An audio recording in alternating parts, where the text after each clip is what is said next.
बोलो बेटा। गुरुदेव, मुझे मेरे भाई के बारे में पूछना है। क्या नाम है? हिमेश कुमार। बताइए, तारीख बताइए। 21 नवंबर 2002 और समय रात के 1:57।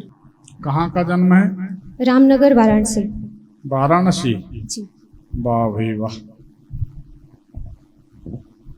धन्यवाद। कितने दिन में जाती हो विश्वनाथ के दर्शन करने? नहीं जाती? बहुत समय हो जाता है गुरुजी, अरे, होता है ऐसा। भीड़ रहती है। अब आपके घर ही में बैठे ना, इसलिए। आपके घर के सामने तरफ कोई ठेकेदार व्यक्ति रहता है? ठेकेदार जो मकान बनवाता है, रोड बनवाता है, ऐसा कोई है घर में? और पिताजी वगैरह हैं कोई साथ में? आए हैं, बुलाओ उनको, वो बताएंगे। सो रहे हैं? अरे रहन दो रहन दो रहन दो, चलो कोई बात। आपके घर के सामने कोई ऐसा व्यक्ति रहता है जो लंगड़ा के चलता है, पोलियो हो, पैर खराब हो? जी, सही बात है। ये कुंडली बताती, ठीक है ना? कुंडली के अनुसार आपके भाई को क्या बहुत बड़बड़ करने की आदत है, बोलने की? जी, सही बात है। ये कंफ्यूज रहता है, क्या करें क्या ना करें, क्या जी, करें? सही बात है। बहुत सेंटिमेंटल है, सही है? सही बात है। आपके पिताजी यानी इस बालक के पिताजी जी। को गले में कोई तकलीफ या कमर में कोई नस दबना, नसों से संबंधित कोई समस्या है? गले में रहती है खराश, गले में तकलीफ और है? कमर में भी तकलीफ रहती है। ठीक है, कुंडली सही है। बताओ क्या जानना है? हाँ, उनके भविष्य के बारे में जानना था गुरुजी, भविष्य के बारे में क्या प्रश्न है? कि आगे वो क्या करेंगे। अभी तो कुछ कर नहीं रहे हैं। अभी भी नहीं करेगा और बहुत समय तक नहीं करेगा, क्योंकि इसकी कुंडली में ऐसा योग है कि इसको धीरे धीरे धीरे धीरे सफलता मिलेगी। एक झटके में सफलता नहीं मिलेगी, धीरे धीरे सफलता मिलेगी। इसके लिए अगर एक नीलम रत्न पहना दिया जाए तो ये जल्दी सफल हो जाएगा। तो गुरुदेव क्या जॉब करेगा कि कोई बिजनेस करेगा? इसमें ये दोनों काम कर सकते हैं, प्राइवेट जॉब भी कर सकते हैं और व्यापार भी कर सकते हैं। सक्सेस किस में होंगे? व्यापार में, खाने पीने की वस्तुओं का व्यापार करे। ठीक। घर में बहुत परेशानी रहती है कि रोग तो दूर भागता ही नहीं है। एक दवा खत्म होती है, दूसरे का रोग लग जाता है। बहुत परेशानी है और आर्थिक स्थिति भी बहुत बुरी है। इसके कारण मेरा लड़का भी बहुत चिंतित रहता है और मेरे पति देव भी चिंतित रहते हैं। इनकी कुंडली में एक उपाय सूट करता है। कहीं जंगल में गड्ढा खुदवा दो लड़के से, तो इसको सफलता मिलेगी। जी। तो ये जाए, दिन भर का काम है, 2-4 फुट का ऐसा इतना गहरा गड्ढा, जी। ज्यादा गहरा नहीं, जानवर ना गिरे, कोई किसी को जी, लगे जी। नहीं, और गड्ढा खोद के आ जाए, कुछ दिन में स्थिति बदल जाएगी। जी। और जो घर में रोग लगा रहता है गुरुदेव, मैंने 4 हम सदस्य, हम लोग चारों लोग इतने परेशान रहते हैं रोग से। क्या घर में कोई ऐसा कुछ बाधा तो नहीं है? देखो बेटा, घर में तो आपके कोई विघ्न बाधा नहीं, बिल्कुल नहीं है। बिल्कुल। तो फिर बरकत क्यों नहीं होती है? हाँ। अब कमाई ही कम होती तो बरकत कहाँ होगी? महंगाई नहीं देख रही? जी जी। तो आज की महंगाई में आदमी जिंदा है, बड़ी उपलब्धि है। हाँ, कहना नहीं चाहिए, सच्ची बात। आज की महंगाई में घर चला ले रहा आदमी, बड़ी बात है। तो अब रही बात बरकत की, तो सोमवार के दिन अशोक के पत्ते पूजन करके तिजोरी में रख लो। हमने सबको बताया था भी, उससे पैसा रुकने लगेगा। ठीक है। सवेरे सवेरे 1 लोटा जल में, उधर 1 लोटा जल पे गायत्री मंत्र 11 बार फूंक कर, अगर ऐसा लगता कि घर में बहुत बीमारियां हैं, बहुत परेशानी है, बहुत दिक्कत है, तो 11 बार गायत्री मंत्र फूंक कर 1 लोटा जल ऐसे चम्मच से घुमाते गए छोटे से लोटा में, और मकान का मान लो ये पूर्व है, ये उत्तर है, तो ईशान्य कोण बना, ये ईशान्य कोण में वह 1 लोटा जल छोड़ दिया। तो क्या हम लोग गायत्री मंत्र पढ़ सकते हैं, बोल सकते हैं? अब इसका विधान तो थोड़ा अलग है, फिर भी कुछ दिन उपाय के तौर पे आप कर सकते हैं, कोई है, ठीक है, इस प्रयोग को कर लें, ठीक हो जाए। और गुरुजी मेरा लाइव में आपसे बात हुई थी, तो आप बोले थे कि हमारे घर में कोई छाया है, तो उसका कुछ उपाय बता दीजिए। उसके लिए बढ़िया उपाय है, राई का धुआं करें।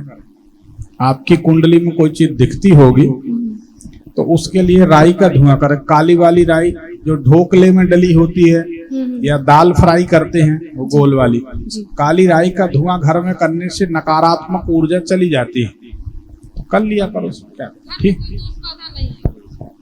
कोई दोष बाधा तो नहीं घर में। और गुरुजी एक और प्रश्न है कि मेरे भाई के मामा के घर में एक बहुत भारी चोरी हो गई है इधर ही बीच, तो ये पता लग सकता है कि वो मिलेगा कि नहीं? ये नहीं बता पाएंगे किसने चुराया है जी, और ये बता देंगे मिलेगा कि नहीं। नहीं मिलेगा। नहीं मिलेगा। दक्षिण दिशा की ओर चला गया है, दक्षिण यम की दिशा है, नहीं मिलेगा। गुरुजी कोई अपना ही चोरी करवाया है कि कौन करवाया है? जो घर की चोरी करे वो कोई अपना होगा क्या? वो तो सही बात है, बताओ ना।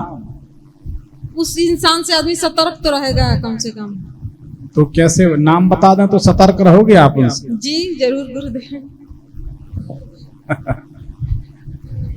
दुनिया बड़ी चतुर, हम नाम बता दें कल जाके यहाँ सवेरा तो होगा नहीं, वहां झगड़ा शुरू हो जाए। हमको नाम तो पता है, अरे कोई ब्रह्मा जी की कसम खाए उससे कोई फर्क नहीं पड़ता, हम बहुत सब देखे सीखे बैठे। ये धन नहीं मिलेगा ये मान के चलो। और अब सतर्क क्या रहोगे? जब चोरी हो गई चला गया, अब क्या सतर्क रहोगे?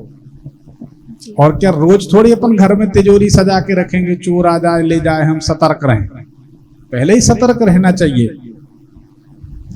जब कुंडली में खराब ग्रहों की दशा चलती है तब चोरी होती है, उसी दशा में जेल भी होती है, उसी दशा में और भी आरोप प्रत्यारोप लगते हैं। तो हो गई चोरी, हो गई, खराब दशा थी, सावधानी से रहो। और गुरुजी जीवन में कई बार इसका ऐसा हेल्थ कंडीशन आया है कि बहुत बुरी स्थिति है, मतलब एक तरह से समझ लीजिए मर के ही जिया है कई बार। कौन? मेरा भाई। क्या हो गया? मतलब कई कंडीशन, उसके हेल्थ इशू ठीक, मतलब हेल्थ इशू बने रहते हैं हमेशा। उसके लिए तो बेटा महामृत्युंजय मंत्र का जो मंत्र है उसको सुनते हुए, जो गुरबेल होती ना, गुरबेल, उसकी इतनी सी लकड़ी लेके 3-4 अंगुल की, उसको बारीक कूट के और जल में डाल के घोल लिए।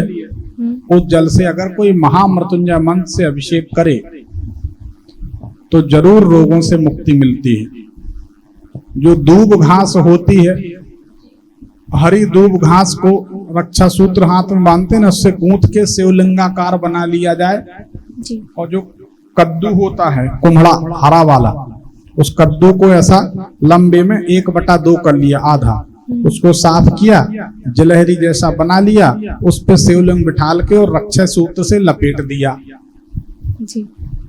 फिर उनका विधिवत अभिषेक किया जाए। कोई मंत्र, कोई रुद्राभिषेक, रुद्राष्टाध्याय इसकी जरूरत नहीं, सिर्फ महामृत्युंजय मंत्र। अगर महामृत्युंजय नहीं बनता तो ओम नमः शिवाय। भगवान को कोई मंत्रों से नहीं बांध सकता, प्रेम से बांध सकता। और बने तो महामृत्युंजय मंत्र, नहीं बने तो लगा लिया करो। हमारे YouTube भविष्यफल चैनल में हमने अपलोड किया। ओम होम ओम जूम सह भूर्वा स्वः त्र्यंबकं यजामहे सुगंधं पुष्टिवर्धनम् उर्वारुकमिव बन्धनान् मृत्योर्मुक्षीय मामृतात् भूर्वा स्वः ओम जूम सह होम ओम। ये महामृत्युंजय मंत्र है। अब कोई मंत्र में अगर त्रुटि हो जाती है, चूक हो जाती है, तो उसका फल नहीं मिलता। तो मंत्र के अंत में बोल दिया करो इदम नमम, इदम नमम। मंत्र के अंत में आप इदम नमम बोलोगे, मंत्र का दोष खत्म हो जाएगा। और गुरुजी घर में दूब है तो उससे कोई दिक्कत है? घर में हमारी दूब लगा हुआ है। उससे कोई दिक्कत नहीं, दूब घास से कोई दिक्कत नहीं है। तो आप इदम नमः बोला करो मंत्र के बाद, तो मंत्र में कोई भी दोष होगा तो खत्म हो जाए। ठीक है, तो इस तरीके से बढ़िया महामृत्युंजय मंत्र के साथ शिव जी का अभिषेक करो और पूजन फूल बेलपत्री माला चंदन सब उनको चढ़ा के और पूजन आरती करके भगवान से कहा अपने लोक को जाइए, जल में छोड़ दिए। जी ये नियम बना लो। ठीक है जी। चल। और इनकी मम्मी का भी तबीयत नहीं सही रहती है। अरे बेटा, अब हमेशा। तो पूरे बनारस की तबीयत ठीक नहीं है। तुमने लाइव में पूछ लिया, भाई के यहाँ पूछ लिया, फिर मम्मी का पूछ लिया, अब हमारी भी सोचो 3:45 बज गए, थक जाते बेटा, है ना। ठीक, धन्यवाद। प्रणाम गुरुजी। भगवान सुखी रखे।